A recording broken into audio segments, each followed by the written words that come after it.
Happy Sunday afternoon, everybody. It's time to go shell corn again. We're just firing up the trucks, let the air fill. Phil's been drying corn most of the morning. We just got the one green light on there on the bin, so there's not a ton of corn left in there, but we'll start shelling and we'll have a lot more to do. We did get our overhead bin full up there, so we're drying into our storage bin over here. He just went up to check it. We got like a ring and a half or so to dry into there yet, or room. So it should hold that. It should hold most of what we dried today, which is a good thing. We don't have to worry about it too much. But we also got our big bin ready to go. It's about time to start filling that one. If not tonight, tomorrow morning. So we had to run the auger or the dry conveyor up on the top and just clean it out and make sure that the sweep is in place. Waiting for a buddy of mine to get here, and we're going to go to the field and hopefully get a bunch done today. Refilled my snack bag. Let's go shell corn.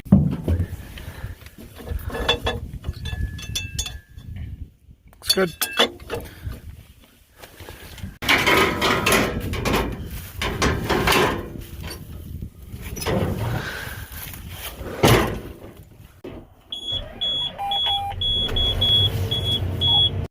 Clean some of this stuff off my feeder house here a little bit. And bring my blower, so we'll just kick it off. My mirror got bent in yesterday. Got a little too close to some trees. Whoops. Just one more reason to cut all the trees down. Every time I start it up, dust. All right, 57 acres to go out here, it says. A little down on this end, but much better once you get 30 feet out here. Well, our yield is climbing. We're up 3 bushel in the 3 rounds that we have done today, so that's a good thing. You can kind of drop down this hill, and in this low ground, it's really good corn, although there's a drowned out spot in there that's going to be zeros, so that's going to hurt. But we do have another grain cart driver today. Hang on. Yeah, that spot there that was too wet to replant even. Anyway, as I was saying, we've got a new grain cart operator today. Phil is giving a quick tutorial, although he's run it before. It's Ben. Ben is the guy that does all the hay and straw stuff that I filmed this summer, that owns that barren and does that. He used to work for us full time until his hay and straw business kind of took off, and now he does that full time, and he helps us out a few days a year as we need it. So glad to have him around today for a few hours anyway, so Phil can run trucks and we can keep the combine moving.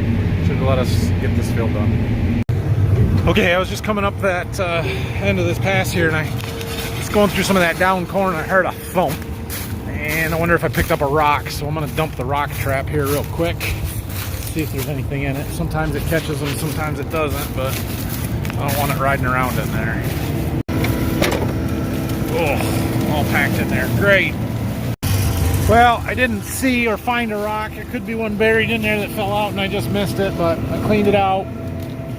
And we'll keep going. Yeah, there. Rocks and combines are a bad combination. You don't want rocks to go through the combine, and sometimes when we get in this down corn, these gathering chains will actually grab it and pick it up and pull it into the combine. So try and avoid that as much as possible. Well, we're making progress here. There is still pockets of down corn. It's really streaky, just little spots like right here. And then you get through it and it's standing just fine. So it seems to be weather conditions again as you get on the hillsides and tops of the knobs where it was a little bit drier. Stalks are a little bit weaker and stuff went down, but for the most part, it's not too bad. Our yield is still creeping up. We're up over 175 for the field now, and you can see there's some really good corn in spots, and then you got these couple of purple areas that are kind of the hilltops, and then obviously the trees and wildlife damage in the back there. So we're just about to get into these longer rows over here, and we'll see how that side of the field is. There's a ridge over here, but then it drops down. There's some really good dirt and some of that stuff too, so should maintain about the same or maybe keep climbing a little bit. We'll see. I've Had a couple of comments about that on yesterday's video where I showed that yield map and how much our yields drop off along the trees and stuff. And a couple of you said something about, why don't you just cut the trees back 40 feet and then it won't happen. Well, if we did that, we would just plant 40 feet closer to the trees and it would still be the same thing. Also, just cut them all down, farm it. And while that's not, that's a reasonable idea, removing trees, especially large areas of trees like that, is quite expensive. And there's generally a reason that the trees that are still there are still there. So our area actually used to be almost 100% covered in trees. And our ancestors back in the 1800s, early 1900s, cleared it all off, clear cut the forests. And so the trees that are still there are the ones that they left. Generally, they left them for a reason. Either they're low, wet, swampy ground that's not very good for farming anyway, because it'd be too wet to ever do anything. It's usually the case. If we go out and walk through our woods, there's always water sitting there. They're low ground, swampy. Just it's not good for farm ground unless we can drain it, which with tile we can do better now. So that would be something we could do, but it's not easy. I'm sure it's made it in one of my videos at some point, but I don't think I've shown it recently. But in the hallway entryway of our office, we have a old crosscut saw, two-man saw, hanging on the wall. That was actually my grandpa's saw and great-grandpa. And at our farms down in Berkey, they used to all be trees as well. And Dad tells me a story that I don't know, he must have heard it when he was a kid, that back in the early 40s, my grandpa, who was then young in his 20s, and his dad were cutting down some trees, and they were working on cutting down, I don't know, a few acres or something, and they were using that crosscut saw. And my great-grandpa had said something about, well, why don't we go get one of those new chainsaws to make this easier? And my grandpa apparently looked at him and said, well, we've only got 200 more trees. What do we need that for? A whole different mentality back then, let me tell you. So I get asked quite a bit about why we don't run a bigger corn head, just an 8-row on this combine. Well, today's the reason why. So that truck over there, parked one, is full. Phil is just getting back from unloading the last truck, and we've already got half a load or more for this truck that he's going to park right now. He can't keep up with an 8-row. I don't know if we'll get done with this before he gets filled up or not, or caught, basically we'll keep shelling, and now Ben can empty that truck and we can fill it and fill the grain cart up. But if we get to the point where we've got a truck full here and a grain cart full and we got nowhere to go with the corn, then we have to stop and help load trucks or move trucks, which is not a problem. But that would happen a lot faster with a 12-row head than it does with our 8-row head. So there's no reason for us to go to a 12-row corn head. We can't keep the corn away from an 8-row. And this is decent corn. It's nothing spectacular. It'll be worse when we're up in our irrigated field. Speaking of our irrigated field, this is your daily reminder that we will get to it. I don't know when. Hopefully sooner rather than later, but it may be a week or better yet. So we'll get there. So this is some of that 106-day replant here, and my goodness, for replant corn, that's really good. It's wet, it's 27%, but it's still a good thing we replanted, because boy, the yield really spikes up in there. And you can see on my yield map here where we've got the dry ridges where the stand wasn't bad, but they just dried out all summer, and then we get down into these low green areas and the yield spikes way up. So it is what it is. Average is still around 175, which is good. It's been hovering around there for quite a while, so I think that's probably pretty close to where we'll end up. But why can't we just have a good year where we plant a crop early and everything comes up good, and then we keep getting rain? Perfect conditions. That'd be nice. It's never happened. Just for reference, I think it was 2017 was the best year we've ever had, highest yields as far as corn goes, and we were just over 200 bushel per acre farm average across everything, the whole farm. So we were as close to perfect to weather that year as you can get, and I think we averaged 205, 208, something like that. I'd have to go back and look. So for us to have as dry conditions as we had this year and the rain up front, the poor start to the year, to still be in that 170 range, 175, we'll take that. Phil pulled in over there just in time. We got a full grain cart, almost full, and we got one more round to make, and then we've got this field done. I wasn't sure he was going to make it back in time, but there he is. So one of those trucks is full. He'll head out with that. Ben will fill the other one, or pretty darn close to it right there. We'll make this one last round. It won't quite all fit on the truck, but that's okay. If only it all stood as good and was as good as this stuff right here, minus the wheel track thin spots. Still. This is low ground. This completely drowned it out. This is all replant corn, and it's wet, 27%, which is no good. The hunters out here didn't get anything today. Didn't see any deer. Fox just took off, and a rabbit, but I haven't really seen any deer hardly at all this fall. Lots of deer damage, coon, but sorry guys. Although I would think you got to be awfully darn good with a bow to take a shot at a deer running away from a combine and think you're going to hit it. Maybe.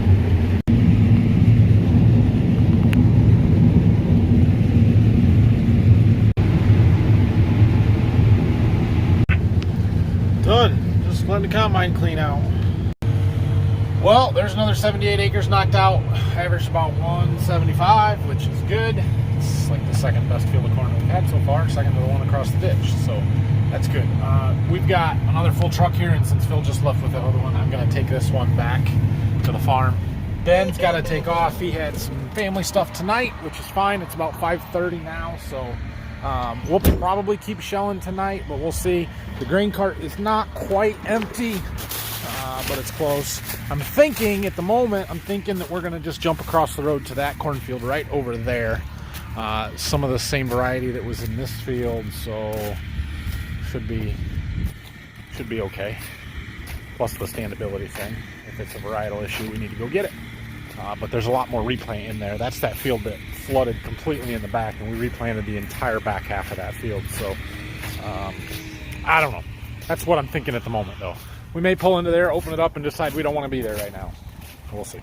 Oh, look at them cool lights. Got 3 lit up. Bin's getting full. We may have to let the dryer run overnight. Oh man, that may make Phil pretty nervous.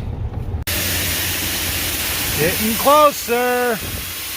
Got about a ring yet, and it looks really pretty level. Really good, actually. That looks great. Good deal. You can see that corn falling into the spreader, and you can see that thing turns real slow. Corn falls down the chutes. I think part of what our problem is that our flow is so low coming out of the dryer. This spreader is sized for I think 6,000 bushels an hour maybe. It's sized more towards the size of the leg, the wet leg, not the dryer. And so when we're filling it much slower than what its rated capacity is, I don't think it does a great job. But that's why we watch it, and as we got towards the top, we got it leveled out, and it's going to be pretty close to packed clear full when we're done here. It should be later tonight, and then we start filling the big one. Okay, I brought the truck back. We're in this just same field that we were working last night. That field right there is where we're going, so just leave the truck there. I'm going to walk over here to the combine on the other side of this house lot, and we're going to open up some end rows, and then Phil bring the other truck. Phil doesn't really want to stay down here and run the grain cart tonight because we are finishing that bin, drying into that storage bin that's getting full, and he kind of wants to be at least in and out, back and forth, where he can keep an eye on it and check on it, which I agree, good idea. So hopefully he can come down here at least long enough to help me get the field opened up, get the back end rows off and stuff, and then we'll see. Maybe I can make rounds with the combine. There's some short rows on the east side of this field that I'm sure I'll be able to make rounds in, but there's not a lot of them there, so We'll see. Maybe a little slow going tonight. All right, well, this field's going to be pretty interesting because we've got a lot of stuff going on here. One, this field's got very different soil types. We've got a sand ridge that kind of starts over here, runs all the way across the center of the field. You can't see it from here, but it drops way off in the back. And we've got river bottom ground down there that was completely flooded out and replanted. So that's all replanted corn back there. And then in the original planted corn, you might be able to see it a little bit. We actually have 3 different varieties out here. And on this half, the east half, it was a split planter with 2 different hybrids, one on each side of the planter. So what's left of it will be an interesting comparison. Unfortunately, it got a lot of replant stuff in it. So who knows? And then you got, you know, the crappy rows on the edge, even where there aren't trees, because that's what happens. And it gets better there. Some of it's going to be really good. Some of it's going to be pretty bad. Some of it's going to be really dry. Some of it's going to be really wet. So we got a little bit of everything out here. We got to get the end rows opened up to see how wet it's going to be and if it's really something we want to be in right now or not, because that's a little wet. I don't really want to combine 28, 29% corn.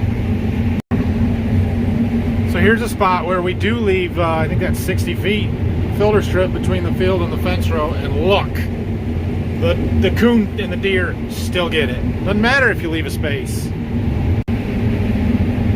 Well, for replant corn that was planted somewhere around the 5th, 6th of June, this is some really good corn, standing very well, and yeah, running 200s, 220s. I've seen it up to 260 on end rows, on replant corn, planted in June. That's unreal, but it's wet, 30% right now. Look at that. I really want to make a pass out through the middle of the field just to see what it looks like out there, if it's any drier, which I doubt it. But also if the corn up the hill that didn't get replanted is standing okay or not. If it's not and it's going down, I think we'll stay here and get it. But if it's standing all right and this stuff is 30%, we're gonna have to pull out of here. I don't want to run 30% corn.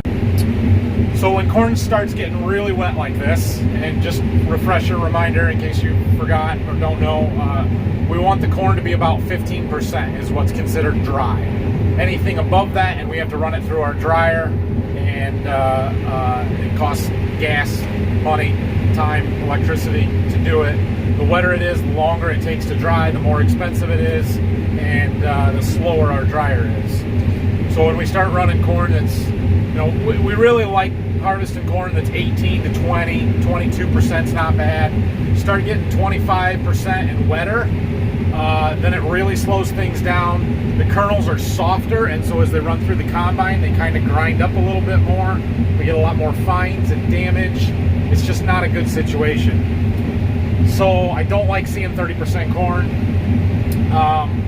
but there's little I can do about it out here in the field. That's the reality of planting corn in June for us, is that it's going to be wet. Now, even if we pulled out of here and said we're going to wait, just leave it, how much is this corn going to dry on its own when we're getting temperatures in the highs in the 40s? And we are getting some sunshine, so that helps, but it's not like we have great corn drying weather anymore. We don't get any heat. And so that's kind of the other argument is, what if you leave it for 2 weeks? Is it really going to be any drier? I don't know. Maybe not, but we got to kind of try. It finally happened to me, guys. It finally happened. The replant row of shame. I miscounted. Dang it. Oh, what a fail. It's alright, I wanted to be on that end of the field anyway. Alright, well, Phil took a truck back, so he parked the grain cart.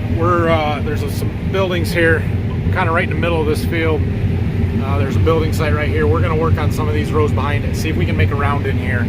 If we can, we'll keep working on this. If not, maybe we'll come over here to this end where the rows are shorter. I don't know. I'm also hoping it's a little drier in here and not as much replant, although it doesn't appear to be the case right now. It's a little drier, I guess. 25 is not 30. 26. Still really good corn. I did not think this was going to be our best field of corn, but it's doing really well right now.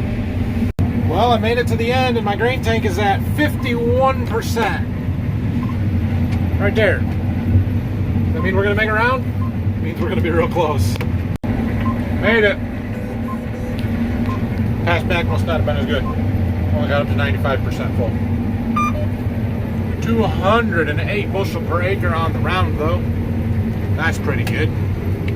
25% average. A couple times you guys have asked me how many bushels per hour we can get through this combine, or we do. After Zach had his X9 out there and was getting 6,000-7,000 bushels an hour. Well, 3,075 bushels per hour on that round. Average was 208, so that's pretty good. That's a lot of bushels with an 8-row corn head. I mean, that's just as good as Zach doing 6,000 with a 16-row corn head. Well, you start running 5 to 6 miles an hour and 230, 240 bushel corn, and it's just pouring into the tank. That pile builds up in a hurry.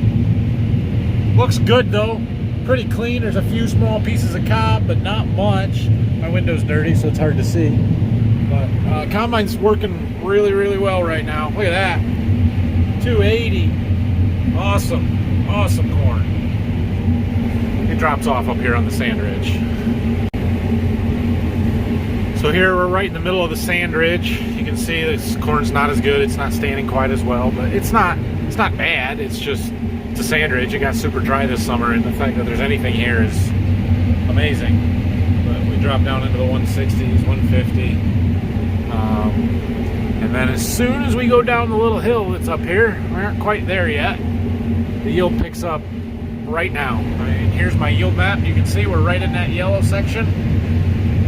Either side of it where it's not the sandy ground, boom, look at this. Look how much better this corn got all of a sudden. And the yield will go with it. Ooh, it dropped all the way into the 130s there. You can watch it climb. 180, 190, 2. Yeah.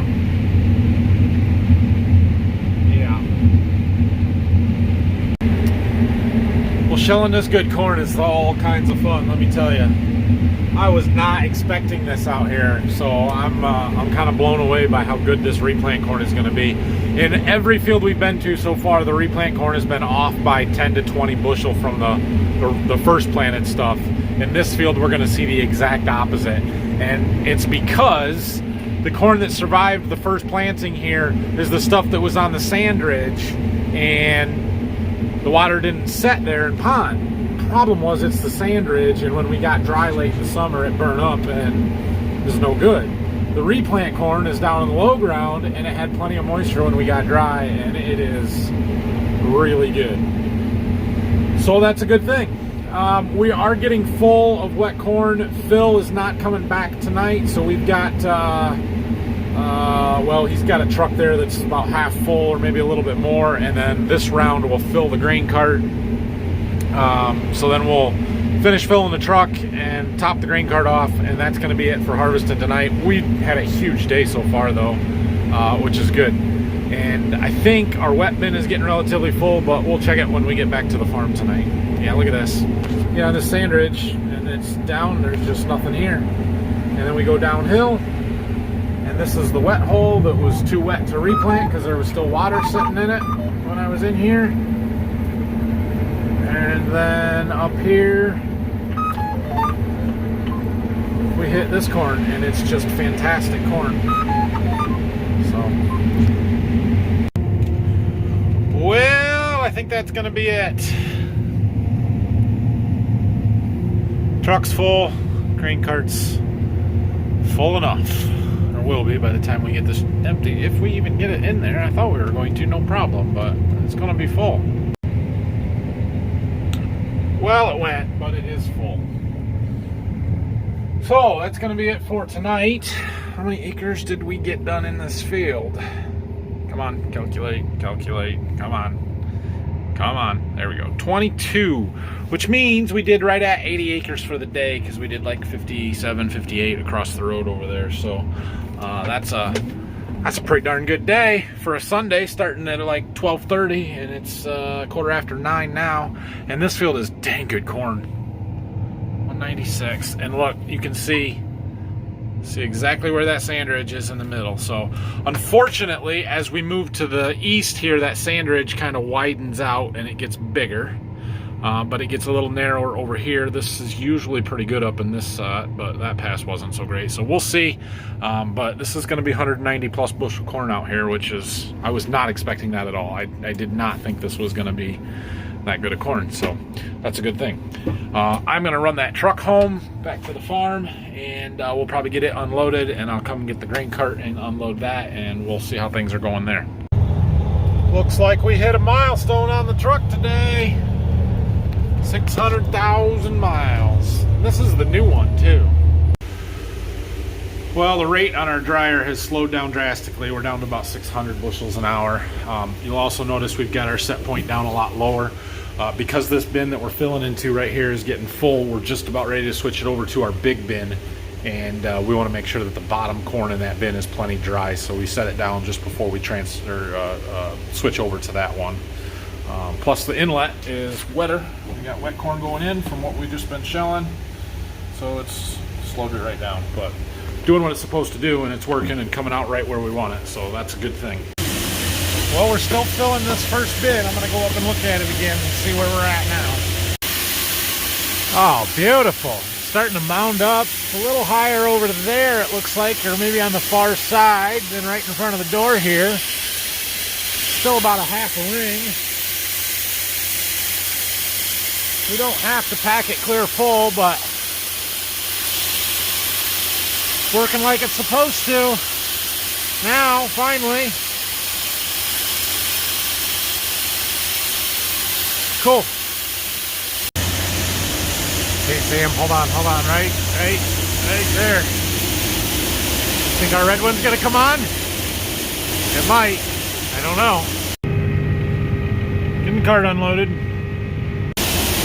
How much do we trust our lights? Red one's not on yet, but our indicator is tripped there, which is just below where the sensor is, so tells you right where the level's at if the sensor's working. Alright, Phil is getting our drag going up on top so we can start filling that big bin. He went through and got everything ready, shut the door and made sure the sweep was in the right place and everything. We want to switch it over now while we're still here so we can watch it, make sure everything's going to run okay. We'll worry about topping this bin off tomorrow. But we are going to let the dryer run all night because, well, we got a wet bin full of wet corn, and if we want to shell tomorrow, we got to let it dry. There it is, lights on. So we've got 3/4 of a ring yet. The rest of this truck should fit in there. I know you can't see me very good, but that makes me happy that those lights work. That is so cool. All right, I climbed up here to look just because I wanted to make sure, but we should have plenty of room. Yep, looks good. Awesome. All right, I got that truck empty. We're gonna walk over here to the big bin, the door, and see if we can't look in or just, I can hear the corn coming down it, so if we're filling it. It'd be nice to look.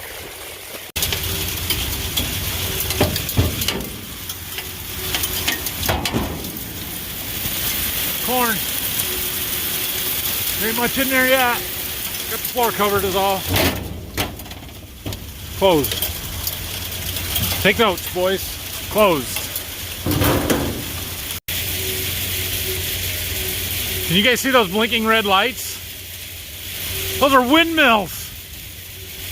So there's a brand new wind farm about 20-25 miles north of us. They just putting the windmills up the other day before Dad had his heart trouble and was in the hospital. He came to me and said he thought he could see one up to the north. So we climbed up this bin so we could look, and sure enough, you can see them from the top of our bin, even from the ground. But you can really see, there's 7 or 8 of them we could see during the daylight. And now that was the first time I've seen the red lights blinking. All right, so here's how we fill that big bin, right? Downspout comes down, and it's the same. This fills the bin that we're standing on, which has got beans in it. There's a slide gate on the bottom there. We close that up, and then the corn can't fall through, and it goes up this double run up to the top. Up, up, up. Up, up, up. I think this bin's like 75 feet. I'm not sure if that's to the peak or the eaves. That might be to the eaves. So we're up here. Anyway, corn comes up there, falls down through. We got these little inspection parts, and you can see there's one of those grain spreaders, just like our other bins, and it funnels it down in there. I don't know. We'll see. Looks to me like it's going to fill heavy on that side right now, but we'll let it go. This bin's big. It's going to take a long time to fill it. We got plenty of time to make adjustments. There's at least 2 lights out there, isn't there? Pretty cool up here. This is an impressive facility. Things that could be improved upon. It ain't the best one out there, but it works pretty good for us. All right, well, dryer's running. It should be good. We get to come back at 2 o'clock, 3 o'clock. We're going to say 2:30 and check it, which just means calibrate it and say, yep, everything's good. But after last year, when we let it run all night and it burnt through a belt on our dry leg and we came to a mess in the morning, we get a little paranoid. So we're going to come and check it. Anyway, that's it. Well, no. Yeah, I'm going to bring you guys with me at 3 o'clock. We're going to end this video then. Yep. See you guys in a little bit. It's 2:30 a.m. Let's go check that dryer. Well, everything's still running. Ooh. We still got the orange light on, yellow light. The red one's off, so it is working down, but there's a lot of corn in that bin yet. Everything out here looks good. We're only running a little under 600 bushel an hour through it. Alright. Looks good in here. It's 26.3 going in still. Look at the charts. You can see once we quit adding corn last night, it kind of levels off once it gets pulling out of the bin. Our dry moisture coming out, the blue line is right on the black line. That's good. And it's starting to tick back up at speed a little bit, but looks good. We're going to do a calibration. 11:22 p.m. It appears Phil was here when he did his last one, so 2:45 here, we'll do another one. Okay, well, all is good here. Back home and to bed. Thanks for watching, everybody. Questions, comments, leave them down below. Hit that like and subscribe buttons. And we'll see how much we can get done tomorrow. Probably going to be held up by how much wet corn we've got, but nothing we can do about it. Keep the dryer moving. Today may be one of them days where the dryer runs a full 24 hours. And we'll see how many bushels we can get done.